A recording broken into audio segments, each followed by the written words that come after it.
Been in a series called Revolutionary, and I thought of different ways to start this message, and I'll be honest with you, a couple ideas were really terrible, and I want to show you one of the terrible ideas I came up with as I was prepping this. I thought it might be fun. I went back to my days as an English teacher, and I thought, man, wouldn't it be fun if we had some crowd participation? I know what I'll do. So I thought about having this slide. Take 60 seconds with the person sitting next to you to do this. Share your most embarrassing moment. And then I realized that's not going to work out real well. Because some of you have some real good stories, and they don't need to be told out loud in church. You know what I'm saying? Like, I would love to hear them later if you want to come out and tell me, but now it's like, that's not going to turn out well. Besides, you're probably with somebody who already knows your most embarrassing moment. They were there when it happened.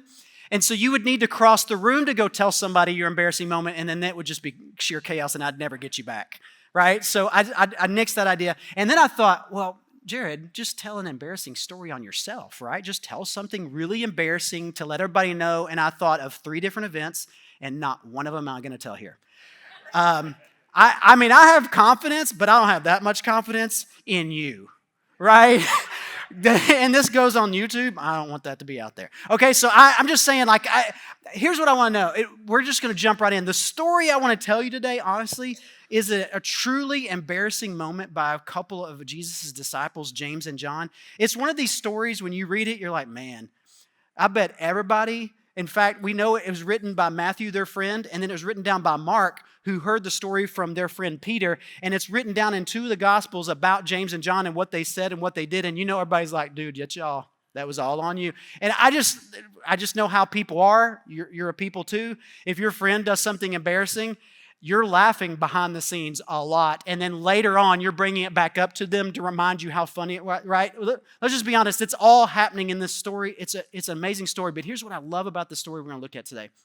In their embarrassment, Jesus responds with a statement that was absolutely revolutionary. I know. That's the title of the series. That's why we've been in this series called Revolutionary.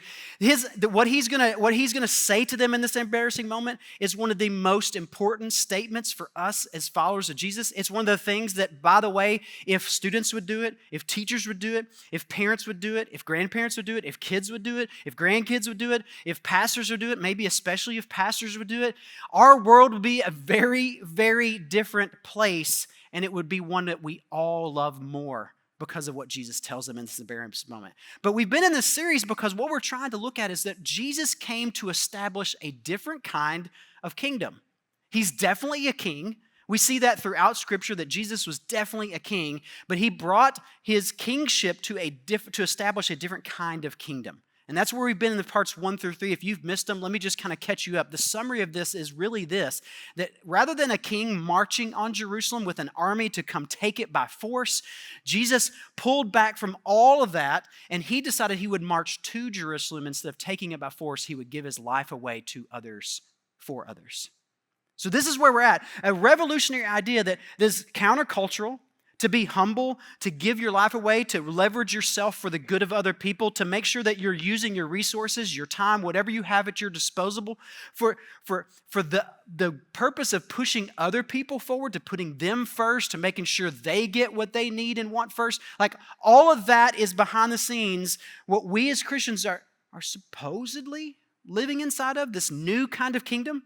And so this series has been to remind us what that new kingdom looks like and how Jesus came to establish something more powerful than the win-lose of our culture. So much of our culture is built around what can I win for me and mine at the expense of others. And instead, Jesus said, no, I want you to flip that. What can you use that you have for the good of others? And how do you do that? We're going to talk about through this embarrassing moment of James and John in this story, we're going to come to an amazing conclusion about what we can do this week that would change the way the people around you look and feel, and maybe even change the way they think about Christianity, because we're actually doing the thing that Jesus said was really the point of why he came. So let's talk through this. Let's just jump into the story. James and John, it says that they were on their way up to Jerusalem with Jesus leading the way, and the disciples were astonished while those who followed were afraid. So remember, we talked about last week, if you missed last week, remember the Jewish people like James and John, these Jewish guys, they look at Jesus, they know he's done miracles, he's done amazing things, he raised Lazarus from the dead, he's fed 5,000 people, he is doing things that nobody else has ever done. And the promise of Scripture from the Jewish followers, they were looking for a Messiah, a king, to come and free them. And they believe it's Jesus, and they believe at some point Jesus is finally going to get the Romans out of Jerusalem. They're going to kick them out, and they're going to free Jerusalem. It's going to go back to being an Israelite kingdom established with an Israelite king. It's going to be Jesus. He's going to take the throne. It's going to be great. It's going to be awesome. We can't wait. The disciples are astonished, but also they're a little bit of afraid, right? I don't know about, anybody ever been involved in a revolution? No. You know why? They're scary. I want you to just think about a revolution.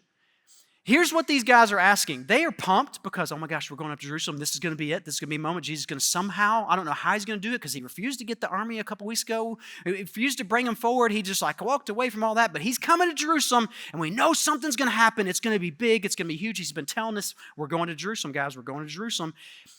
And here they are, and in that moment they go, but what's this going to require of me?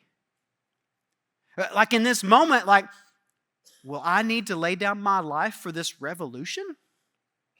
And ironically, they're asking the right question, but to the wrong end.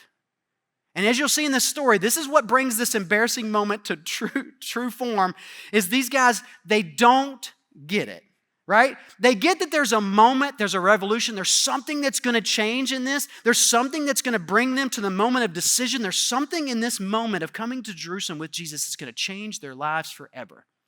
But they think it's about them, just like we do all the time, right? So here's what Jesus does in response is he notices, gosh, how could he not notice they're all getting tense and all kind of jacked up, but also kind of nervous? He notices this, and here's what he says. And again, he took the 12 aside and told them what was going to happen to him. He's told them before. He told them at several different moments, guys, here's what's going to happen. And here's what he explains in the next couple verses. I'm not going to read it, but I'm just going to give you my summary of it because it's the same old story. Jesus looks at them and says, guys, I'm going to Jerusalem. I'm going to be arrested. They are going to beat me. They are going to kill me, but I'm going to come back on the third day. Jesus has told them the same story over and over again. And the disciples are like, yeah, I know, but what if? But what are we going to do? But aren't you going to be the king? And Jesus is like, guys, listen, I'm going to go to Jerusalem. I'm going to get arrested. They're going to beat me. They're going to kill me. And in 3 days, I'm going to come back from the dead. I don't know how, in that moment, the disciples don't get it, other than I know that me as a human, I wouldn't have gotten it either. Because people don't come back from the dead. So, right? So, me, English teacher, I'm going well, here's what Jesus is doing. He's using a metaphor, and that metaphor is really about how he's going to, in 3 days, he'll die. What he means is he'll leave the city, but he'll come back with an army, and he's going to bring it, right? So I'm making up this story in my head if I'm the disciple. Now, you know how my brain works. I don't know how your brain works on this story, but that's where mine's at. And so then James and John have this moment, right? They're scared. They're astonished. Oh, my gosh, this is a moment. Jesus is telling us something. We don't even get it. I don't even understand it. What's their first thought? Here's what James and John says. Then James and John, sons of Zebedee, came to him. Two brothers just walking. Man, we're the sons of Zebedee. We're walking right up to Jesus. What do you think they're asking him? What do you think they're going to ask? What do you think they're going to say? Here's what they say. Teacher, they said, we want you to do for us whatever we ask. Jesus, your best friend, just told you he's going to be arrested, killed, beaten and flogged before he's killed, and he's going to come back on the third day. And the thing you're going to ask your friend is, hey, Jesus, we got a favor to ask. We want you to do whatever we're about to ask you. You're coming to your friend who is the king to ask what he can do for you. Ask not what you can do, right? Here we are in this moment, and guys, it's so embarrassing. 2 of the 12, they don't get it. They're only thinking about, what can I get out of this in this moment? What can I get from Jesus? And Jesus, like any person of authority, those of you who are parents get this. Your kids come to you at the weirdest time and ask you for things, don't you? You could be in the middle of the most in-depth project, putting together IKEA furniture, right? That's about as in-depth it gets as my house, okay? And just totally trying to figure out, no, wait, that says that, where's that bolt? And your kid will walk up and be like, hey, Dad, can you get me a drink? You know where the fridge is! Go get whatever you got, just go. It's a can, it's a pop, you've done it before. And you're like, what's going on? Jesus in that moment is like, I'm sure he's going like, what? But here's what, Jesus goes, sure, ask away. So what do they ask? Here's what they say. They replied, let one of us sit at your right and the other at your left in your glory. Dude, this is big time. James and John are securing their spot as the number 2 and number 3 in the kingdom. Hey, Jesus, we know you're about to do something. You're going to be king. You're going to be number 1, okay? But seriously, we need to be 2 and 3. Like if you just get like, hey, put us as the top generals. I know there's 10 other candidates. Hey, we get it. But brothers, think about 2 brothers, right? At your right hand, and let's be honest, you know we're the toughest. Like you know we bring it when it's time to be bringing it. And you've seen us do it. Like, I know he talks a lot, but let's be honest, he runs away when things get heated. Like, they've got this moment where they're just asking for something from Jesus. But why don't you just make us powerful?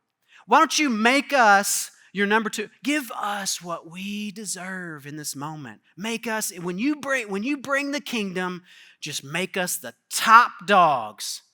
You ever done that in your life?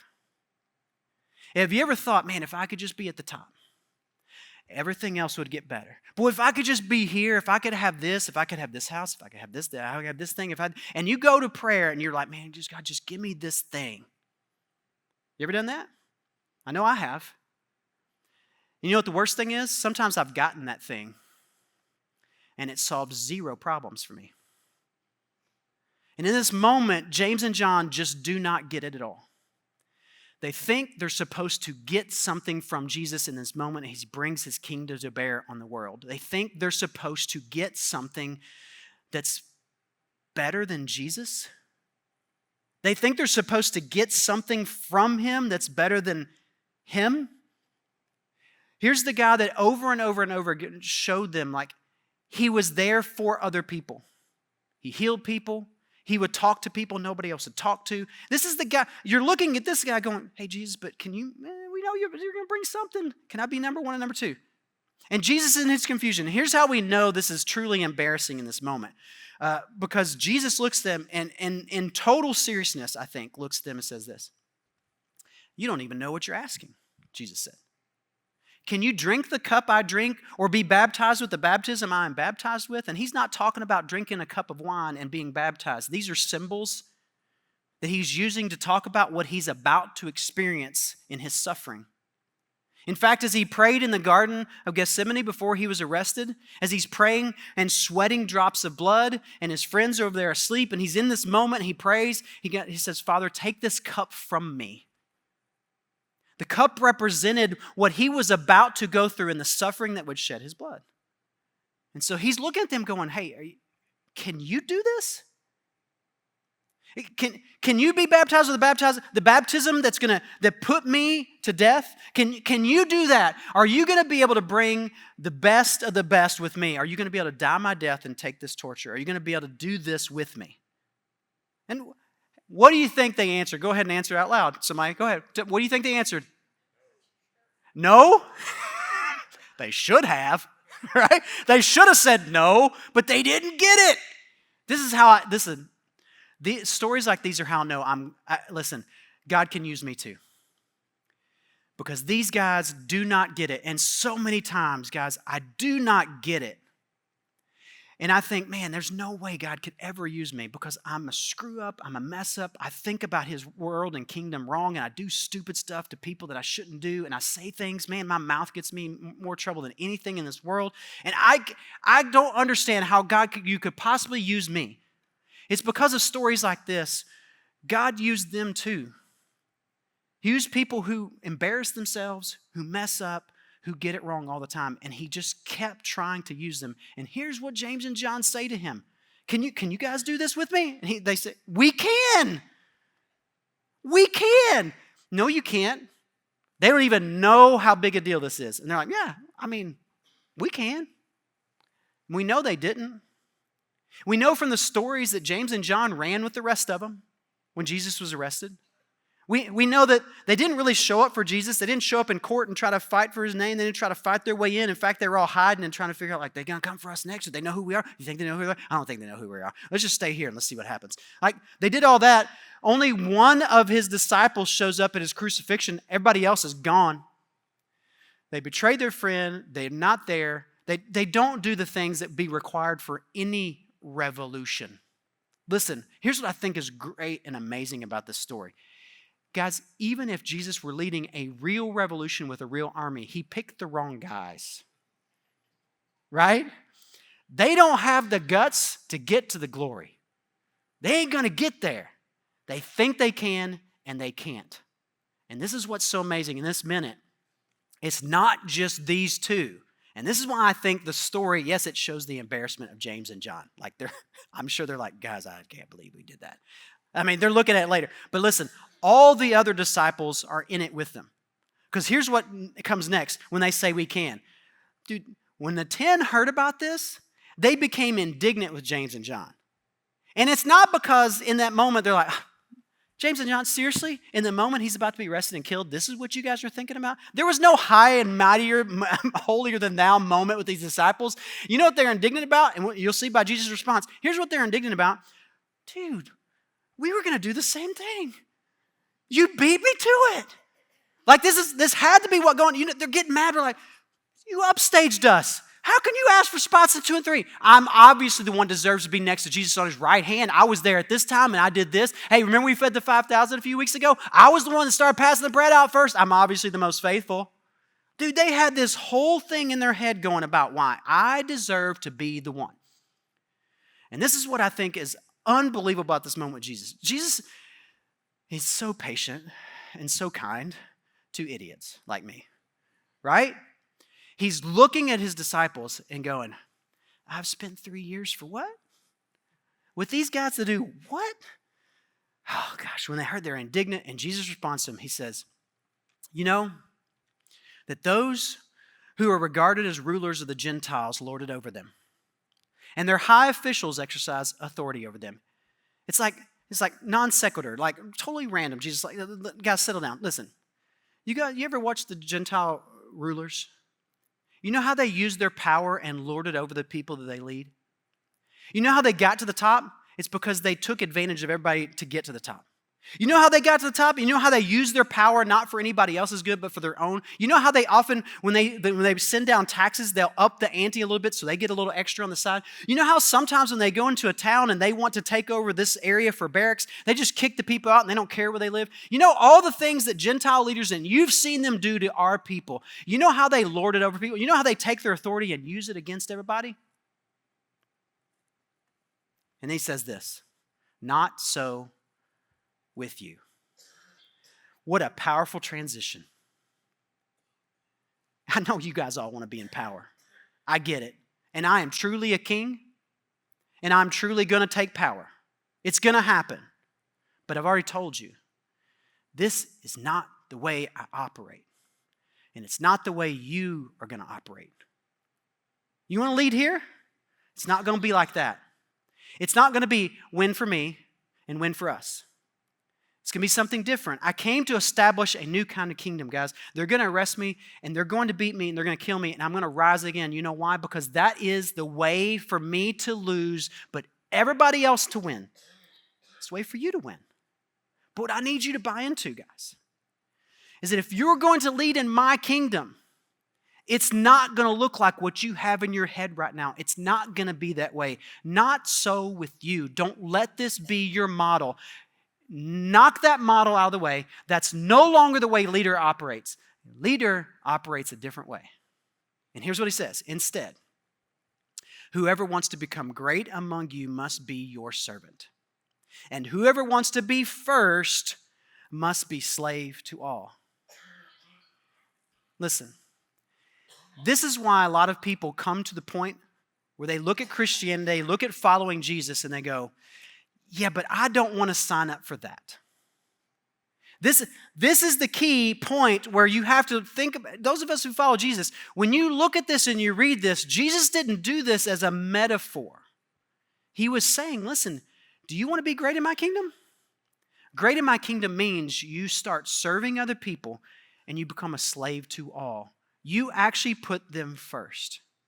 And I know what all you're thinking. I don't want to sell everything and go to be a missionary. I'm not saying that.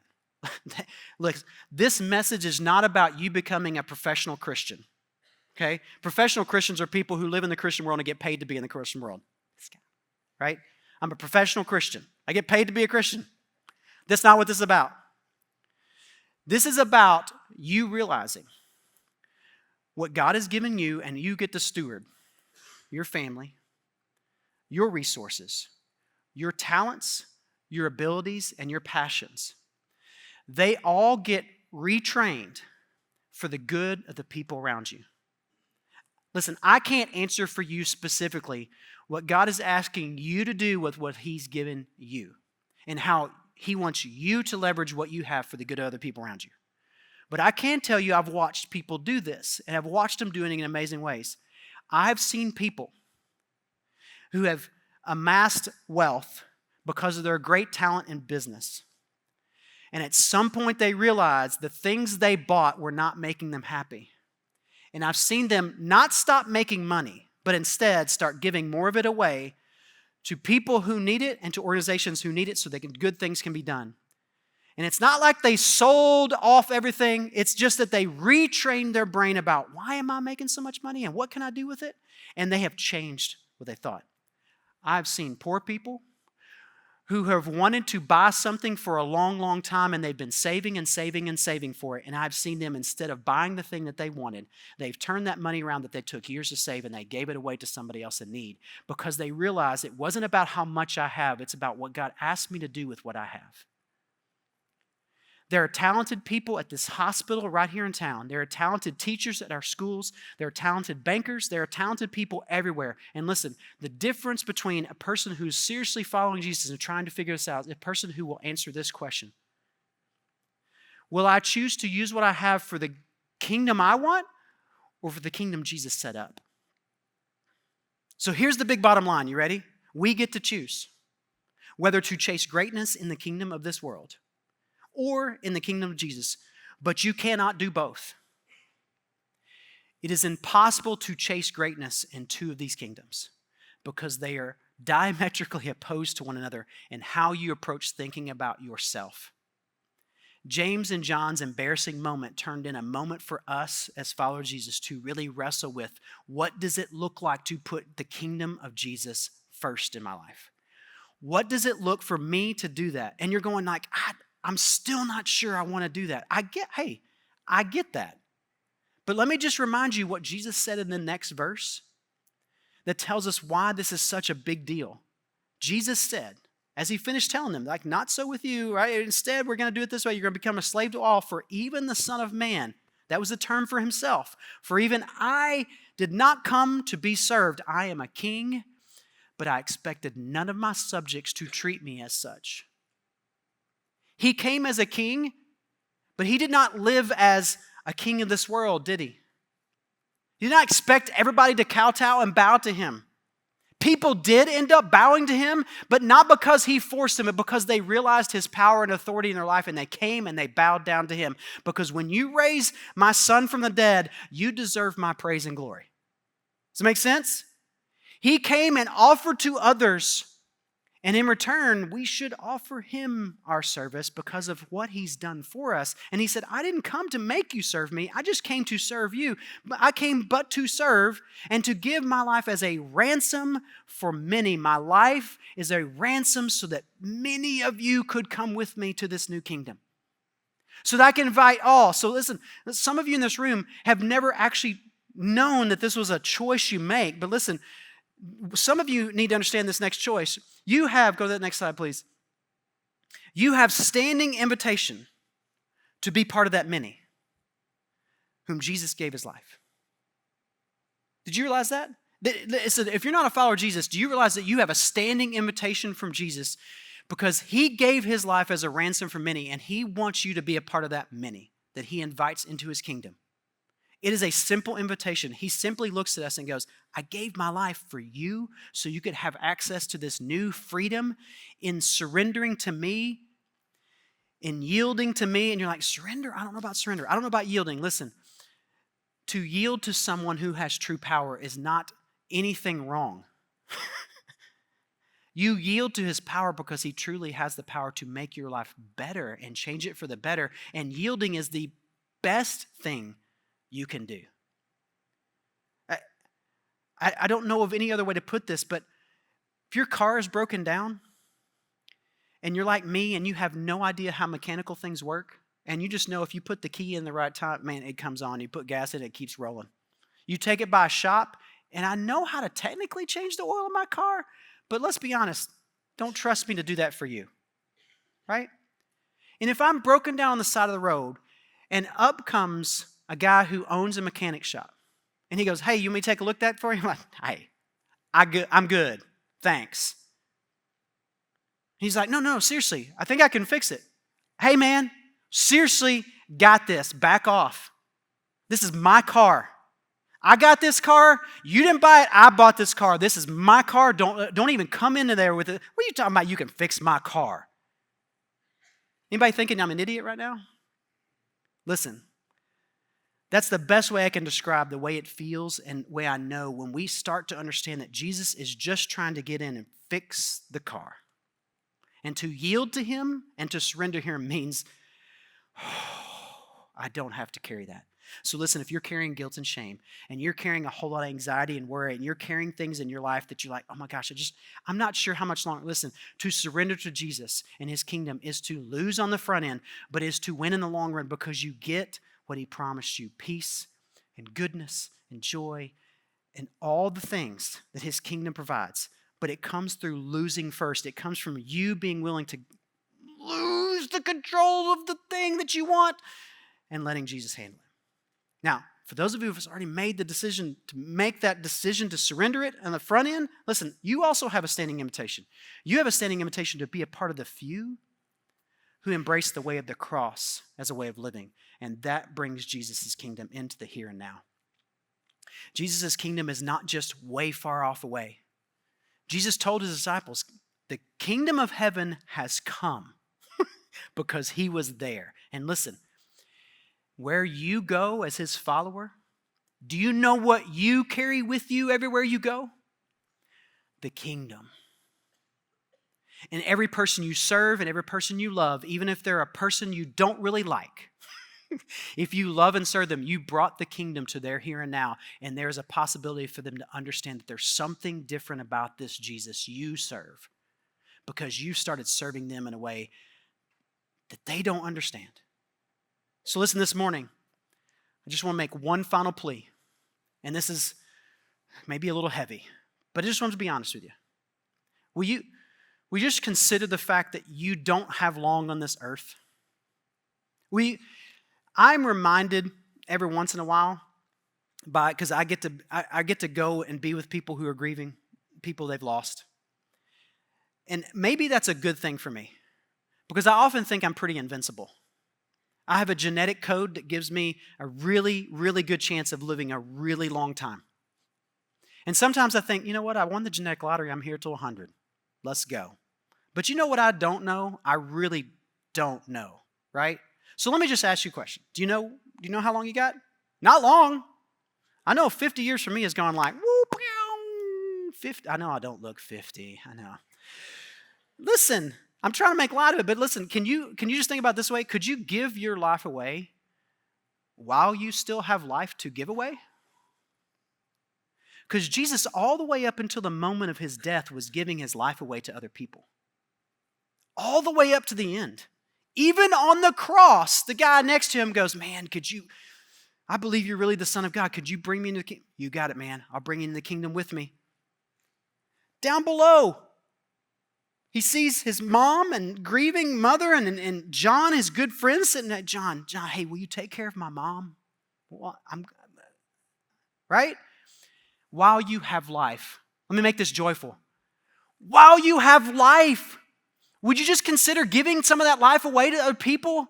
While you have life, you have a limited amount of it, but could you somehow leverage it for the good of other people? This is the final question I'll ask you.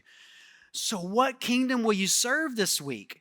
Your kingdom or the kingdom Jesus came to establish? And which one will actually bring you the purpose, joy, meaning, peace, and comfort that you're looking for? The kingdom you're building, or the kingdom he established based on something more powerful than you? This is the revolutionary invitation of the cross, that we who live in the way of the cross find a way to bring the kingdom to bear on this broken world. And I want us to be doing that because I think it makes everybody's experience better while we're here. Let me pray for you. Father in heaven, God, this is so big for us to think about, the fact that, God, you gave us a new kingdom, a new way of thinking about our lives. God, would you help us to step through that, to take a step this week, to just step into your kingdom just a little bit. God, it may be in the way we serve the people just in our own house, or maybe the way we serve our workmates, or maybe when we think about, we sit down and look at our finances, the way we think about our finances differently. Maybe we think about our talents and our gifts, and maybe we could figure out how to give those away to somebody else and move them forward. God, would you help us to change the way we think about everything in our life around this one thing, that your kingdom is a powerful here and now thing that we can be a part of right now. So God, I pray for those who have not stepped into your kingdom, they're not sure that they want to yield their life to you. God, would you give them the courage to look at you and say yes to yielding to you. God, thank you so much for an example and a salvation through Jesus, that we get to live this way. And I pray this all in Jesus' name. Amen.